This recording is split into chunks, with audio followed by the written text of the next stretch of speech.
رفا FM 102.2 سے میں آپ کی میزبان عظمیٰ اسلم بات کر رہی ہوں۔ آج ہم جس ٹاپک پہ بات کریں گے وہ ہے قرآن سے ایک مسلمان کا تعلق کیسا ہونا چاہیے۔ تو سٹارٹ کرتے ہیں۔ نحمدہ و نصلی علی رسولہ الکریم، اما بعد فاعوذ باللہ من الشیطان الرجیم، بسم اللہ الرحمن الرحیم۔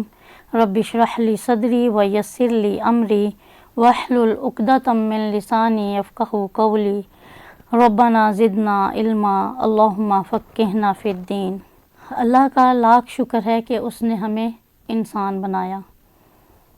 وہ جانور، سانپ، بچھو کچھ بھی بنا سکتا تھا۔ دوسرا شکر یہ کہ اللہ نے ہمیں مسلمان بنایا۔ پھر اس پہ بھی ایک اور شکر کہ اللہ نے نبی صلی اللہ علیہ وآلہ وسلم کی امت سے ہمیں بنایا۔ اللہ تعالیٰ قرآن کی سورۃ البقرہ کی پہلی آیت میں ہی فرماتے ہیں ذالک الکتاب لا ریب فیہ، کہ یہ وہ کتاب ہے جس میں کوئی شک نہیں۔ دیکھیں، جب یقین ہو نا کہ انسان اس چیز کے ساتھ، یقین کے ساتھ کسی بھی چیز کے ساتھ چلنا آسان ہو جاتا ہے۔ جب یقین نہ ہو، اس میں کوئی بھی شک ہو، کسی انسان کے ساتھ چلنا بھی مشکل ہو جاتا ہے۔ اور اسی لیے رب نے سٹارٹ میں ہی شک کو دور کر دیا کہ یہ وہ کتاب ہے جو حق ہے، جس میں کوئی بھی شک نہیں ہے، جو اپنے آپ کے بنانے والے خالق اور مالک کی طرف سے نازل کردہ ہے۔ اور پھر اللہ تعالیٰ قرآن ہی میں فرماتے ہیں سورۃ ذاریات میں وَمَا خَلَقْتُ الْجِنَّ وَالْإِنسَ إِلَّا لِيَعْبُدُونَ۔ ہم دنیا میں آ کر اسی عبادت کو بھول گئے جس کے لیے اللہ تعالیٰ نے جنوں اور انسانوں کو پیدا کیا تھا، کہ اصل مقصد ہماری زندگی کا کیا ہے کہ اللہ تعالیٰ کی عبادت کی جائے۔ اصل میں عبادت ہے کیا؟ ہم نے اس کے مفہوم کو سمجھا ہی نہیں۔ قرآن کے ذریعے انسان کو وہ فرقان مل جاتا ہے، وہ حکمت مل جاتی ہے، وہ دانائی مل جاتی ہے کہ ہمیں کیا کرنا ہے اور کیا نہیں کرنا۔ مسلمان کے لیے اللہ نے حدود اللہ قائم کر دی ہیں۔ مسلمان کا تو اٹھنا، بیٹھنا، چلنا پھرنا، میاں بیوی کے حقوق ادا کرنا، اولاد کی پرورش کرنا، سب عبادت ہیں اگر وہ قرآن و سنت کے مطابق ہے تو۔ اب دیکھیں، نیک وہ نہیں ہے جو دنیا میں خوب نمازیں پڑھتا ہے لیکن جب معاملات کرتا ہے تو حقوق ادا ہی نہیں کرتا۔ قرآن کے مطابق نیک وہ ہے جو سب سے زیادہ متقی ہے۔ ہر معاملے میں اللہ کا تقوی اختیار کرنا اللہ کی کتاب ہی سکھاتی ہے۔ ہر کام رب کی رضا کے لیے کیا جائے، یعنی کہ ہماری زندگی کا مقصد کیا ہے؟ رضائے الہی، اور دوسرا جنت کو حاصل کرنا۔ اللہ کے نبی صلی اللہ علیہ وآلہ وسلم فرماتے ہیں دو لوگ کبھی سیر نہیں ہوتے، علم حاصل کرنے والا اور مال جمع کرنے والا۔ پھر اللہ تعالیٰ قرآن میں فرماتے ہیں اوت العلم درجات، علم والوں کے بھی درجات ہیں۔ اب علم والوں کے تو درجات ہیں، لیکن ہم ان درجات کو حاصل کیوں نہیں کر سکتے؟ کہ علم کی مشقت ہے، گھر سے نکلنا مشقت ہے، اور یہی سب سے بڑی آزمائش ہے۔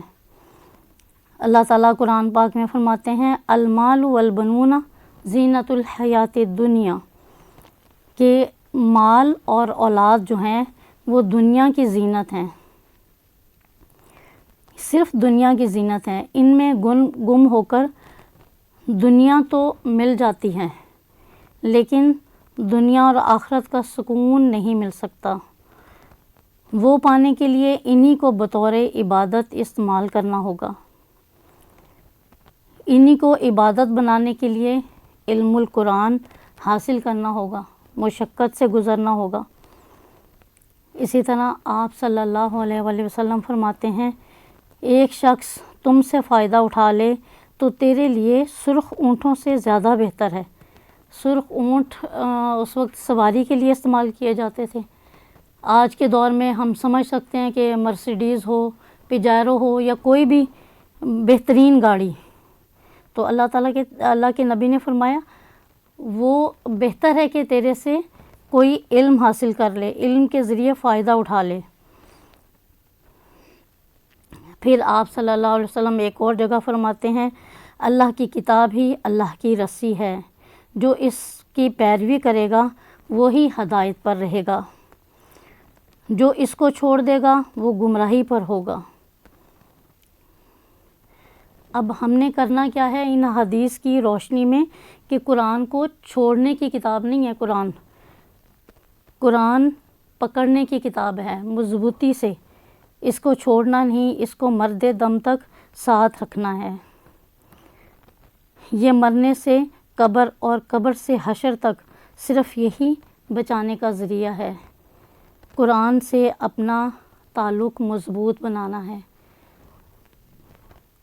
پھر آپ صلی اللہ علیہ وسلم نے ایک اور مقام پر فرمایا، 3 چیزیں ہمیشہ فائدہ مند ہوں گی۔ نمبر 1، دوسرے کو سکھایا ہوا علم۔ نمبر 2، نیک اولاد۔ نمبر 3، صدقہ۔ کوئی بھی صدقہ کیا ہو، کہیں پہ کنواں کھدوا دیا ہو، کہیں پہ پانی لگوا دیا ہو، کسی کو علم سکھا دیا ہو، کوئی بھی صدقہ جاریہ ہو سکتا ہے۔ جو لوگ قرآن پڑھتے پڑھاتے ہیں، نہ صرف ان کے درجات بلند ہوں گے بلکہ ان کے والدین کے بھی درجات بلند ہوں گے۔ اور آپ صلی اللہ علیہ وسلم کی ایک حدیث کا مفہوم کچھ اس طرح سے ہے کہ والدین کے جب جنت میں درجے بلند کیے جاتے ہیں تو وہ پوچھتے ہیں کہ ہمارے درجات کیوں بلند کیے گئے، تو ان کو بتایا جاتا ہے کہ تمہارے اولاد نے یا تمہارے بچے نے قرآن پڑھنے کی وجہ سے یا صدقہ تمہاری طرف سے کرنے کی وجہ سے تمہارے درجات بلند کیے جا رہے ہیں۔ اور یہ تینوں چیزیں بہترین طریقے سے تب ہی ہو سکتی ہیں جب علم ہوگا۔ خود کو قرآن کے لیے نکالیں، دوسروں کو کوسنے برا بھلا کہنے کی بجائے خود کو دین کے لیے نکالنا ہوگا۔ اب پھر آپ صلی اللہ علیہ وسلم کی ایک حدیث کا مفہوم ہے کہ دنیا کی ہر چیز ملعون ہے سوائے 3 چیزوں کے۔ نمبر 1، اللہ کا ذکر، علم سکھانے والا، اور تیسرا علم سیکھنے والا۔ علم کی قربانی جو ہم سب کو دنیا مشکل لگتی ہے، علم کی قربانی جو ہم سب کو دینا مشکل لگتی ہے۔ نمبر 1 سب سے بڑی جو ہے نیند۔ نمبر 2 گھر والوں کو چھوڑنا یا گھر والے۔ علم حاصل کرنا ہر مسلمان عورت اور مرد پر فرض ہے۔ آپ صلی اللہ علیہ وسلم فرمایا، عالم کو عابد پر فوقیت حاصل ہے جیسے چاند کو ستاروں پر۔ اور پھر ہم نے قرآن کو ایک بنا لیا کہ صرف اس کی عربی کو پڑھنا ہے، بلکہ یہ ہدایت کی کتاب ہے، یہ ہدایت نور بھی ہے، اسی طرح گمراہی سے بچانے والی ہے۔ تو قرآن کو سمجھ کر بھی پڑھنا ہے۔ قرآن ہی میں اپنے 3 حق بتاتا ہے کہ قرآن کو اس طرح سے پڑھا جائے جیسے حضرت جبرائیل امین لے کر آئے اور جیسے آپ صلی اللہ علیہ وسلم نے اپنے صحابہ کو سکھایا۔ نمبر 2 جب سیکھ لیا تو اس کو سمجھنا بھی، اور جب سمجھ لیا تو اس پر عمل کرنا بھی۔